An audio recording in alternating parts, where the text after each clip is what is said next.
जिलानी साहब, एक बड़ा आरोप है कि जानबूझकर जो अपोजिशन के लीडर्स हैं उनको टारगेट किया जा रहा है।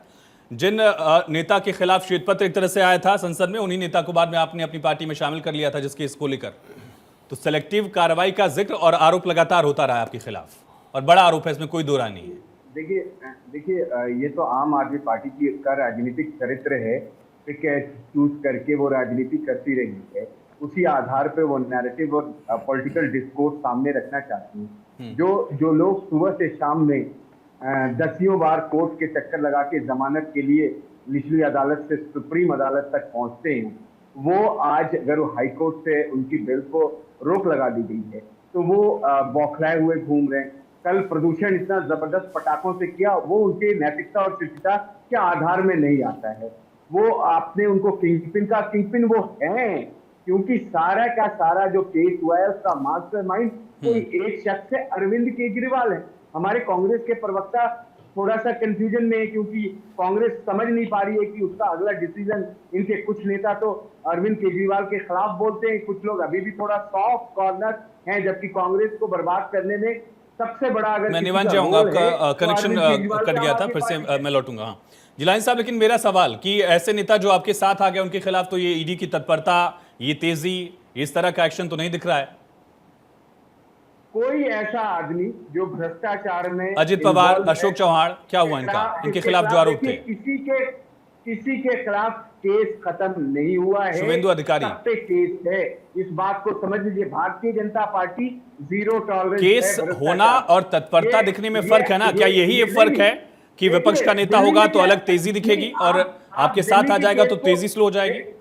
जिलानी साहब, आयुष जी, दिल्ली के केस को समझिए। दिल्ली में जो लोग राजनीति कर रहे हैं, अरविंद केजरीवाल और उनकी पूरी गैंग, उसने दिल्ली के लोगों को और भारत के लोगों के सामने एक ब्लूप्रिंट रखा था कि मैं जो आया हूं, हमारी जो टीम आई है वो भारतीय राजनीति को, उनकी कमिटमेंट है, उनको पॉलिटिक्स में वो भुगतना पड़ेगा अगर वो दोषी साबित होते हैं, कोई भी हो, वो तो अलग है, पब्लिक नैरेटिव अलग है। मैं पब्लिक नैरेटिव पे नहीं पूछ रहा हूँ, मेरा सवाल ये है कि ऐसे नेताओं के खिलाफ कहां कार्रवाई में तेजी दिख रही है जो आपके साथ आ गए हैं? जिलानी साहब, एक नेता बताइए। यहाँ पे जो देखिए, जहाँ पे जो लोग इन्वॉल्व हैं वो इन्वॉल्व है, उससे किसी तरह की कोई बात नहीं। लेकिन दिल्ली के संदर्भ वाले केसेस को आप कहीं और से नहीं जोड़ सकते। दिल्ली में सीना ठोक के कहने वाले थे, वो बगल में एक फाइल लेके शीला दीक्षित का घूमा करते थे कि मैं आऊंगा तो शीला दीक्षित जी को जेल भेज दूंगा। वो राजनीति कहां चली गई? बाद में कांग्रेस के साथ अभी गलबैया किया है, टिकट आपस में एक दूसरे की बंटवारा करके दिल्ली में भी बुरी हालत हुई, बहुत बड़ी हार हुई दिल्ली के अंदर। देखिए, इन लोगों का राजनीतिक चरित्र समझिए, इनकी मानसिकता समझिए कि जरा सी कल जिस तरीके से इनके प्रवक्ताओं और नेताओं पे जो बात करने का अंदाज था, जो दम्भ था, जो घमंड आ गया था आधे घंटे के अंदर कि अरविंद केजरीवाल जी आएंगे। शिवम जी, ये तो दिक्कत हो गई है कांग्रेस के सामने कि इस मामले को न निगलते बन रहा है न उगलते बन रहा है। शिवम जी, सब चोर लगने लगे। आज कोर्ट जो है वो भारतीय जनता पार्टी का गुलाम बन गया। आज मोदी जी जो कह रहे हैं वही हो रहा है। ठीक है, किस तरह का दौरा चरित्र है इन लोगों का? मैं जिलानी साहब लौटता हूं। हम तो मैं पहले भी रिपीट कर चुका हूं और मैं फिर आपको बोल रहा हूं कि हम कह रहे हैं कि जांच निष्पक्ष होनी चाहिए, लेकिन निष्पक्ष जांच का ये मतलब नहीं है कि आप लीगल लूप होल्स ढूंढिए और किसी भी तरह हाथ धो के पीछे पड़ के विपक्ष के नेताओं को जेल में। अगर इतनी फिक्र थी तो फिर आरोप क्यों लगाना था शिवम जी, अगर इतना मोह था अरविंद केजरीवाल से? फिर मैं तो कह रहा हूं कि निष्पक्ष जांच होनी चाहिए, लेकिन मैं निष्पक्ष जांच और हाथ धो के पीछे पड़ना किसी भी विपक्ष के नेता को, आप कांग्रेस के भी बहुत पीछे पड़े हैं, ऐसा नहीं है, आप हेमंत सोरेन जी के पीछे भी पड़े हैं। मैं सबके लिए एक ओवरऑल आपको एक पिक्चर पेंट करके कह रहा हूं कि निष्पक्ष जांच होनी चाहिए सबके केस। निष्पक्ष जांच हो रही है देश में, अदालतों में निष्पक्ष सुनवाइयां हो रही है, नहीं हो रही है? अगर नहीं होती तो राहुल गांधी के खिलाफ जो मामला था उसमें राहुल गांधी की सदस्यता गई, फिर से सदस्यता बहाल हुई, ये भी हमने देखा इसी देश की कोर्ट में। और उसी कोर्ट से अगर किसी नेता को रिहाई नहीं मिलती है तो हम जुडिशियल प्रोसेस पर सवाल भी देखते हैं अपनी सहूलियत के हिसाब से। किसी अक्रॉस द पार्टी लाइन, किसी भी राजनीतिक पार्टी का आप नाम ले लीजिए, अपनी सहूलियत के हिसाब से जजमेंट्स को लेकर सवाल उठाया जाता रहा है। जब वो पक्ष में रहते हैं तो अलग फैसला, विपक्ष में है तो अलग। देखिए, मैंने तो लीगल प्रोसेस के बारे में कोई कमेंट किया नहीं। मैंने प्रोग्राम शुरू ही एक करा था बोल के कि मैं लीगल प्रोसेस के बारे में कोई टिप्पणी नहीं करूंगा। अरविंद केजरीवाल लोअर कोर्ट गए, उनका संवैधानिक अधिकार था, और ईडी गई, उनका संवैधानिक अधिकार। लेकिन ये बताइए कि पिछले 10 साल में ईडी के 95% केस जो दर्ज हुए हैं वो विपक्ष के खिलाफ हुए हैं। और उसमें से कन्विक्शन रेट 0.5%, आधा परसेंट, मतलब आधा केस 100 में से उसमें कन्विक्शन रेट हुआ है। इसका क्या जवाब है? हमें लगा था कि बीजेपी सुधर जाएगी, अभी इनको इतना बड़ा झटका लगा 4 जून को, लेकिन अब देखिए इनको और झटका लगने जा रहा है, अभी और राज्यों में ये तो चुनाव सवाल होने मैंने वाले निवान हैं, जी से भी और पूछा, झटका मैं लगेगा। आपसे भी पूछ रहा हूँ कि जो अदालती मामले हैं उस पर चुनावी नतीजों का असर कहाँ होता है और कैसे हो जाता है? बृजभूषण के बेटे चुनाव जीत गए तो उनको बरी साबित कर दिया जाए, ये कहाँ का नहीं नैरेटिव हो सकता है? नहीं नहीं, लेकिन इनका जो संविधान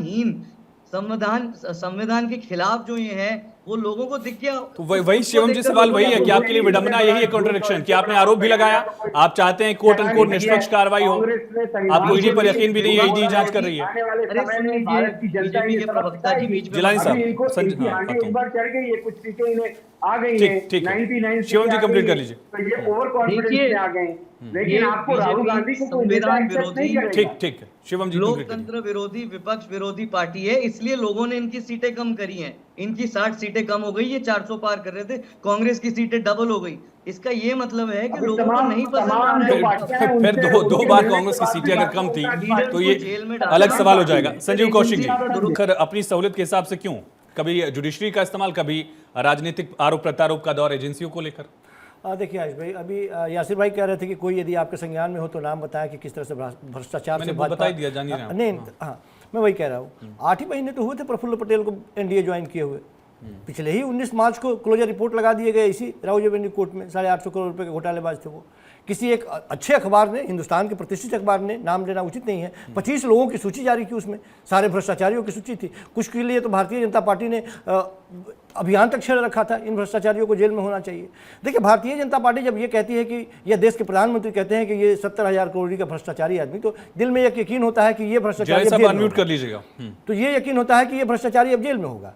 लेकिन 3 दिनों के बाद में वो भ्रष्टाचारी भारतीय जनता पार्टी जी आपने म्यूट कर लिया है, अनम्यूट कर लीजिएगा। तो वो जो तरीके हैं लड़ने के, वो पूरा हिंदुस्तान देखता है। और यहाँ भी यही मामला है। प्रॉब्लम क्या है, इसके राजनीतिक मायने हम बताते हैं कि दिल्ली एक ऐसा राज्य है जिसमें भारतीय जनता पार्टी पिछले 10 सालों से पूरे हिंदुस्तान में पताका फहरा के आती है, और ठीक उसके नाक के नीचे जहां देश के प्रधानमंत्री, गृह मंत्री, तमाम मंत्री रहते हैं, लगातार कोशिश करने के बाद 40 से ज्यादा स्टार प्रचारक, 8 से ज्यादा मुख्यमंत्री लगातार दिल्ली में लगाने के बावजूद भी नतीजे शिखर निकलते हैं।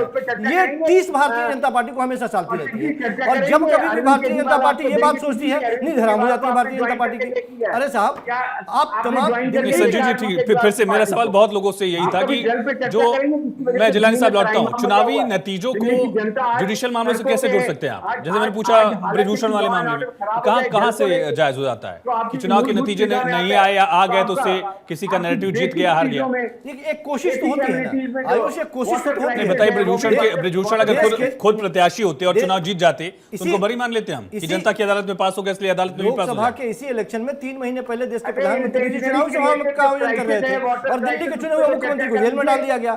20 दिन अदालत ने, वो अदालत की मेहरबानी कही है कि 20 दिन के लिए छोड़ दिया गया लोगों के बीच में, और अपना लोकतंत्र में जो भूमिका होती है। चलिए, अगर ऐसा है तो मुझे लगता है शायद हेमंत सोरेन को अब सबसे ज्यादा अफसोस हो रहा होगा। इस वक्त बेचारे जेल में, उनको भी कम से कम प्रचार करने का मौका मिलना चाहिए था। रुद्र प्रताप जी, सवाल यही है, क्या कांग्रेस के लिए ये एक बहुत कॉन्ट्राडिक्टरी सिचुएशन है, खास करके ऐसे वक्त में जब दिल्ली में विधानसभा चुनाव की तरफ भी अब धीरे धीरे सुई बढ़ रही है? देखिए, कांग्रेस की तो स्थिति है कि वो कहे तो कहे क्या कहे, क्योंकि जब वो दिल्ली विधानसभा चुनाव में लड़ने आएगी तो आम आदमी पार्टी ने तो पहले कह दिया कि वो गठबंधन में नहीं है।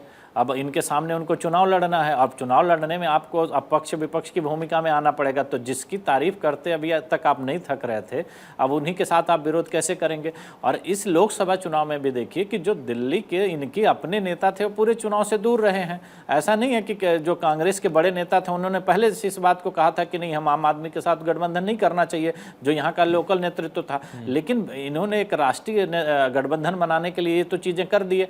लेकिन समस्या क्या होती है कि अगली चुनौती आपको अगले जब आती है तब उसका समाधान आप देखिए। आम आदमी पार्टी के प्रवक्ता कांग्रेस के प्रवक्ता से जब भी आप बार बार पूछ रहे हैं, वो बोल नहीं पा रहे हैं कि हम कानूनी प्रक्रिया का पालन कर रहे हैं, न्याय व्यवस्था अच्छी तरीके से होनी चाहिए। अरे सवाल तो यह है कि जब आप आरोप किस बात पर लगा रहे थे? आरोप तो ऐसे ही होता है ना